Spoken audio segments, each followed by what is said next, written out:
प्रदेश में विधानसभा चुनाव के पहले से लगा सरकारी अधिकारियों कर्मचारियों के तबादले पर प्रतिबंध अब सरकार जल्द हटाएगी। ये निर्णय चुनावी तैयारियों को सुचारू रूप से संचालित करने के लिए लिया गया है। 15 दिन के लिए सभी विभागों को प्रशासनिक और स्वैच्छिक आधार पर तबादले करने की अनुमति रहेगी। इससे विभागों को अपनी कार्यक्षमता बढ़ाने में मदद मिलेगी। तबादला नीति को जल्द देंगे अंतिम रूप। यह नीति सरकारी कार्यों में तेजी लाने के उद्देश्य से बनाई जा रही है। किसी भी संवर्ग में 20% से अधिक तबादले नहीं किए जा सकेंगे। यह सुनिश्चित करने के लिए कि प्रशासनिक कार्य सुचारू रूप से चलता रहे, तबादलों की संख्या को सीमित रखा गया है। इसके लिए तबादला नीति का प्रारूप भी तैयार कर लिया है।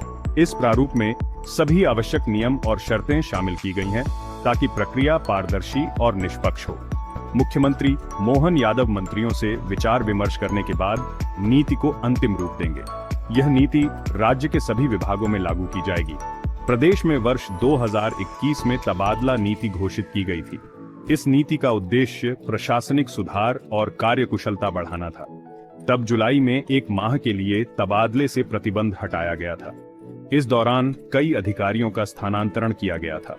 डॉ मोहन उन अधिकारियों को जरूर स्थानांतरित किया गया जो 3 वर्ष से एक ही स्थान पर पदस्थ थे। यह कदम प्रशासनिक संतुलन बनाए रखने के लिए उठाया गया था। यही प्रक्रिया लोकसभा चुनाव के लिए भी अपनाई गई।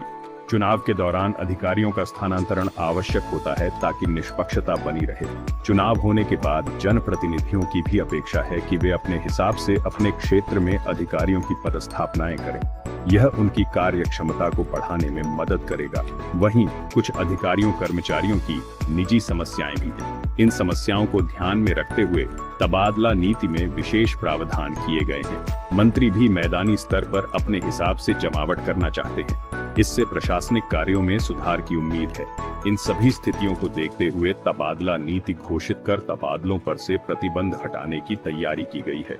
यह नीति प्रशासनिक सुधार और कार्यकुशलता बढ़ाने के उद्देश्य से बनाई गई है।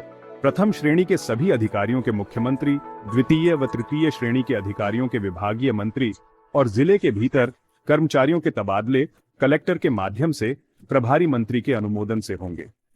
तबादला नीति का पालन सुनिश्चित करने का दायित्व विभागीय अधिकारियों का होगा, जो इसे सख्ती से लागू करेंगे और किसी भी उल्लंघन की रिपोर्ट करेंगे।